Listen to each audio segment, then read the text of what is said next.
Hey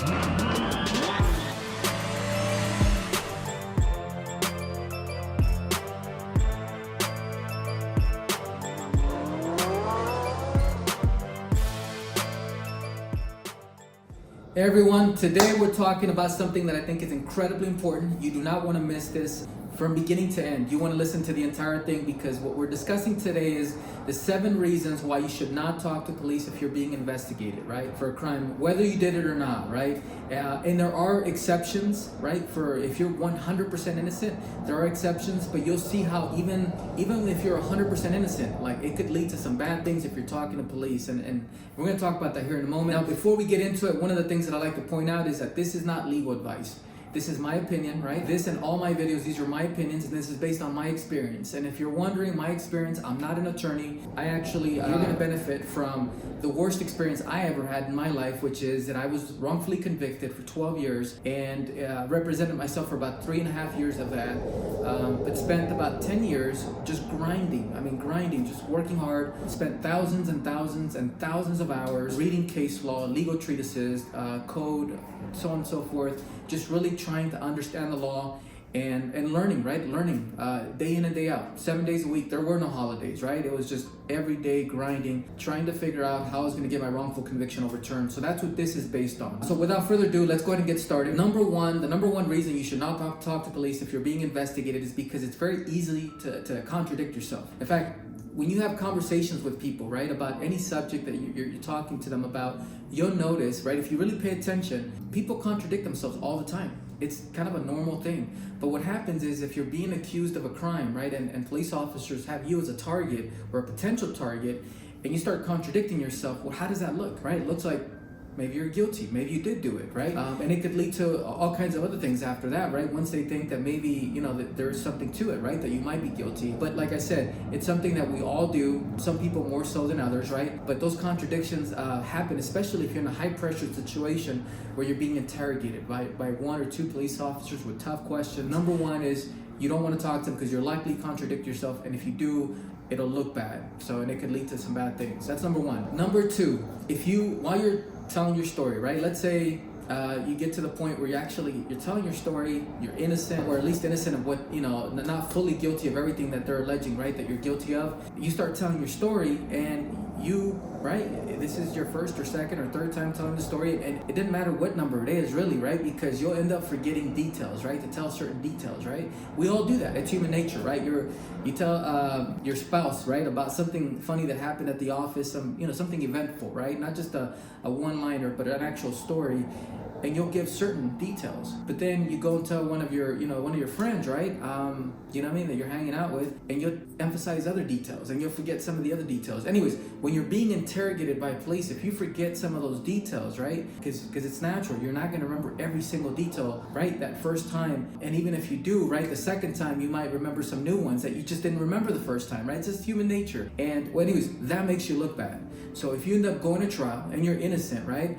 And you take the stand and all of a sudden you start telling your story, but you forget to mention, right, some of the details that maybe you mentioned on the first time around with the police, it'll look bad. It'll be used against you. Or the other way around, where you're in court, right? You're in front of a jury and you're now fleshing out the story with a lot more details than you did the first time when you were being interrogated. Also, that will be twisted and that'll be used by the prosecution to say that you're lying, that you're fabricating, right?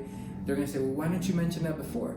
Right? And this is not just speculative, right? This happens all the time. Read case law, right? Read case law that has to do with that principle of law, and you'll see what I'm talking about. That's why we have Miranda rights, right? Because of precisely that. Because that's one of the easiest things, that's a low-hanging fruit for a prosecutor, for him to attack you based on the fact that you failed to mention certain details during your first interview, or during your, at trial, you forget to mention some of the details that you did mention, right? Whichever the two it is, it looks bad. That's number two. That's another reason why you should not talk to police when you're if you're being interrogated. So let's go ahead and jump on to number 3. So number 3 is this: when you're being interrogated and you're being asked questions, depending on what the circumstances are, right? This could all get complicated, and that's why I said you got to have an attorney, right? But depending on what you're divulging, right, what you're saying, it could lead to a situation where they decide they're going to go ahead and take your car, they're going to search your house, they're going to take your computer, they're going to start seizing property, anything that they can remotely allege that is that could lead to more evidence, right? So even if they don't know for sure that you did it, they can start taking your stuff. And I mean, that could really disrupt your life, right? Assuming you're innocent and you have, and you have a business to do, right? Just as an example, and you have everything on this computer and you don't have it backed up on, on the cloud. You don't have everything backed up on the cloud, right? As an example, right? There's all kinds of scenarios we can come up with right here, but you see where I'm going with this is they can take that from you. They can take your car. They can take different things you got because something you said triggered them believing that either has evidence or could lead to some other evidence, so on and so forth. And the tough part is this, right? And this is the reality of it. And anybody who's ever been in this situation knows this. Once they take your stuff, good luck getting it back. I mean, it is difficult. And and if what they took from you is worth a few $1,000, are you really going to spend a few thousand more to hire an attorney to try to get that back? Because you'll probably have to hire an attorney because it's very difficult to get your stuff back, right? So it could lead to, like I said, it could lead to a situation where a lot of stuff that's valuable to you, that's important to you, day to day, could be taken from you. So that's number 3 for why you should not talk to police if you're being investigated. So number four is this, and this one's interesting because this one's if you watched any of those Dateline shows or those 2020 shows, you'll see what I'm talking about. So sometimes there's a crime, right, where they can't figure out who did it, and those happen, right? Sometimes whoever did it, right, assuming, let's say it's a murder, right? Somebody murdered somebody and they can't figure out who did it. They start looking at suspects, right? Who potentially could have, and right, nothing wrong with that. That's exactly what they should be doing. But what happens is if they come to you and you're one of the alleged suspects and you start talking, you start contradicting yourself, or you start getting nervous, or any number of things, little like yellow flags, right, that could indicate that maybe you did it and maybe you did not do it, right? But it's just simply you get nervous that way, right? And you contradict yourself that way. That's just who you are, right? Or you're nervous, whatever it is, right? So but the point is this, that they could eventually decide to go ahead and after a certain time, if they can't find who did it, they might just go, hey, this guy is close enough. And it shouldn't be that way. And I know this sounds bad, it shouldn't be that way, but I can tell you right now that one of my closest friends, who's an attorney, they have one of those cases. They couldn't find who did it. Salt Lake City police decided that they were going to, this guy was at the scene, right, around the same time. There's a number of things, in his case, he's African American, and this was about 20, 30 years ago here in Utah, very different, right? Or maybe not so different. But the point is that he actually ended up getting charged with that murder. And I can tell you, just my opinion, I genuinely believe that he's innocent. I don't think he did that crime, but he was the easiest one to go after because of a number of factors. I mentioned a couple, but there were some other factors, and it was easy for them to point at him. So what happens is they can very easily decide, you know what? And by the way, this gentleman that I'm telling you guys about cooperated fully. In fact, if you want to look him up, Terry Johnson here in Utah, right? I genuinely think this guy is innocent, And but anyways, he's still incarcerated, has done over 20 years. He's trying to do his best to try to get out before his mother passes away. Going off on a tangent, let's get back to the point here. So that's one of those things, right? That's one of those concerns that they could easily decide, well, if we can't find who did it, then let's just pin it on this guy. Shouldn't be that way at all. And it doesn't happen all the time, but it happens enough to where, it shouldn't happen at all, period, right? At all. If our system is fair and our system is, is still kind of, you guys, I'm sure you guys have heard that saying. I think it was Ben Franklin that said, that he said it's better for 99 guilty men, right, to escape than for one innocent person to be punished. I think we should still, abide by that philosophy, right? I don't want guilty people to escape, but what I'm saying is we shouldn't have innocent people in prison. And unfortunately, our system is no longer based on that principle, right? And if you listen to my contact, you'll see what I'm talking about. So anyways, that's number 4. Number five, fifth reason why you should not talk to police if you're being interrogated for some crime is because it could lead to hours and hours and hours and countless hours of interrogation. You could end up right at a police station without food or water or anything for 12 hours, for 20 hours. It's happened, right? In my case, I was there for about 8 hours, and they can drag that out for a long time. And what happens is the longer you're there, right, just sitting uncomfortably, being interrogated, the more exhausted you get, the more tired you get, the more frustrated you get, and it can lead to all kinds of bad things, right? Including you make the mistake of losing your temper, or you just being mentally exhausted and you start contradicting yourself or something to that effect. And there's all kinds of other things that could result from that. But that's number 5, is it could lead to hours and hours and hours of interrogation.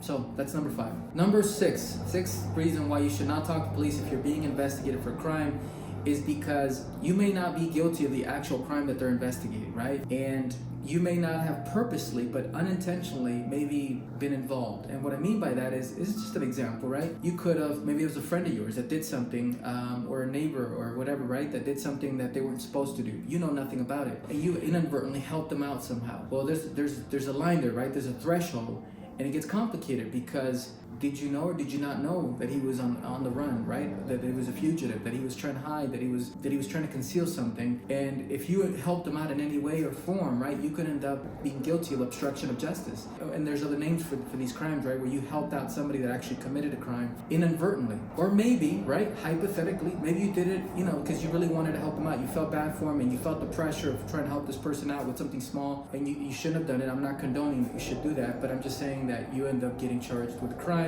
even though you really had nothing to do with the original crime. And if the original crime was something very serious, that what you did could end up getting enhanced, right? So instead of it being this serious, it becomes this serious because of the magnitude of the underlying crime, which you had nothing to do with, but that doesn't matter. So that's another reason, right? So you can end up getting charged for something unrelated to the actual crime.